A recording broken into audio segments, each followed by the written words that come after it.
High বন্ধুরা, শুভ দুপুর। কেমন আছো সবাই? আশা করি সবাই ভালো আছো, সুস্থ আছো। তো আমি এইমাত্র কাজে থেকে এলাম। এখন বাজে হচ্ছে 3:30টাও পার হয়ে গেছে। তো এইমাত্র আমি কাজে থেকে আসলাম, এসে একটু ফ্যানের নিচে রেস্ট নিচ্ছি। তো আজকে আমি রান্না করতে পারিনি, দেখো বেলা হয়ে গেছে আর মেয়ের প্রচণ্ড খিদে পেয়ে গেছে। তো আজকে তো সানডে, স্কুল নেই, বাড়িতে আছে মেয়ে। তো কালকে রাত্রে যে আমি রান্না করেছিলাম, তো সেই ভাতগুলো ছিল, পান্তা ভাত। তো ওগুলো মেয়ে খাচ্ছে দেখো। আর কালকে রাত্রে আমি বাজারে গিয়েছিলাম ওই 9:30টার দিকে, তখন মাছ নিয়ে এসেছি বাজার থেকে, ছোটো মাছ আর একটা লেজার দিকে ওই তোমার রুই মাছের। তো সেটা আর কি ভেজে রেখেছিলাম, মেয়ে ওগুলোই খাচ্ছে। ভাবছিলাম যে আজকে রান্না করব, কিন্তু সময় আর নেই। তো দেখো ওই যে মেয়ে পান্তা ভাত খেতে বসেছে। বাবু কী খাচ্ছ? পান্তা ভাত। দেখো মেয়ে ওই যে মুড়ির ড্রাম নিয়ে বসেছে, ওই যে পান্তা ভাত খাচ্ছে। দেখো ওই যে মাছ ভাজা নিয়ে বসেছে।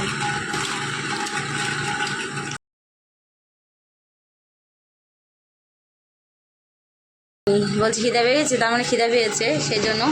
তো অল্প একটু পান্তা ছিল, ওটা মুড়ি দিয়ে খাচ্ছে মেয়ে।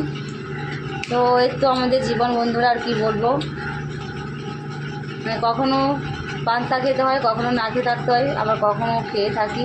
এরকম আর কি আমাদের জীবন যখন চলে যাচ্ছে।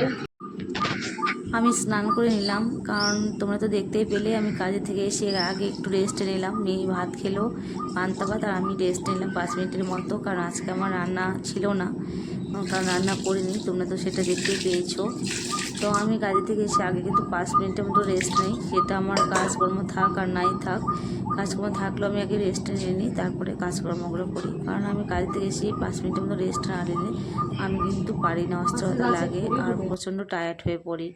সেই জন্য আগে আমি 5 মিনিট রেস্ট নেব, তারপরে সমস্ত কাজকর্ম করব। আর আমার দেখো এখন স্নান করা হয়ে গেছে রেস্ট নিতে। তো স্নান করে আমি তুলসী মণ্ডপে জল দিয়ে নিলাম, জল দিয়ে এখন পুজো দিয়ে দেব। তো আমাদের এই যে গাছটা দেখতে পাচ্ছ বাড়ির উঠোনে, এই গাছটায় কিন্তু কিছুদিন আগে কিন্তু অনেক ফুল ফুটতো, বেশ ভালো লাগতো দেখতে। গাছটাও ভালো লাগতো আর আমার পুজো দিতেও মানে খুব ভালো লাগতো।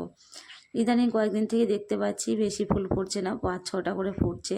কেন সেটা বুঝতে পারছি না, হয়তো গরম পড়ে গেছে সেই কারণে নাকি, জানি না কিসের জন্য ভালো লাগছে না মনটা। মানে পুজো দেওয়ার সময় যদি অনেক ফুল থাকতো মনটা ভালো লাগে। আর আমার যে বাড়ির পাশে ফুল গাছ আছে সেখানেও আমি তুলি না, কারণ স্নানের পরে আমি পরিষ্কার জামা কাপড় পরে আমি ফুল তুলতে যাই না নোংরা জায়গায়। আর সকালবেলা আমি সেরকমটা টাইম পাই না, কাজে যাওয়ার তাড়া থাকে সেই জন্য।